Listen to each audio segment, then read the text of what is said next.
Local health officials say our area is facing a race between vaccines and variants when it comes to COVID-19, and they are concerned that while COVID deaths and cases are at some of their lowest levels since the early weeks of the pandemic, the Delta variant is making up a growing percentage of those cases.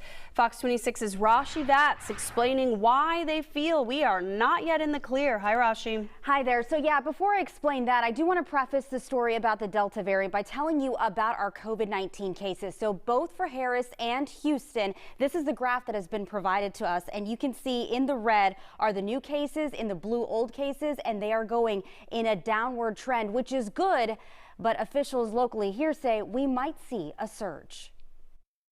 This virus has thrown every curveball at us that we can imagine.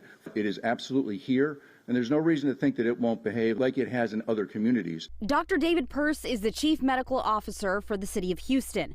He says the Delta variant is more contagious than the original strain. Information is still scarce about this variant, but doctors say those infected may be at a higher risk of hospitalization. The main risks that typically happen with COVID-19 that cause you to end up in the hospital are respiratory, having trouble breathing. And so there is a possible risk that chance is increased with the Delta variant compared to some of the other variants. Here are some of the latest numbers for the Delta variant. Harris County unincorporated areas reported 6 cases. Houston Methodist reporting 48. Texas Children's Hospital says several kids have tested positive with the Delta variant. Yes, children. Although ages 12 and up can get the vaccine, there's advice for parents with younger kids. Right now, the recommendations are that any child that's over the age of 2 that has not been vaccinated yet still continue to wear a mask when they're in public places.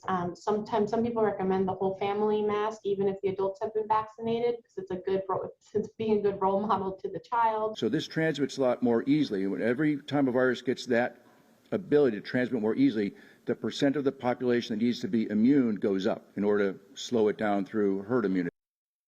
And like Dr. Pearce was saying, since the variant is more contagious, the percentage of the population who need to go up and also that goes up and it increases to reach herd immunity. And according to Dr. Pearce, right now we are at 41% fully vaccinated here, 41.9, but he estimates that we need to be at 80%, up from 70% to try to reach herd immunity. For now, reporting live in the studio, Rashi Vats, Fox 26 News.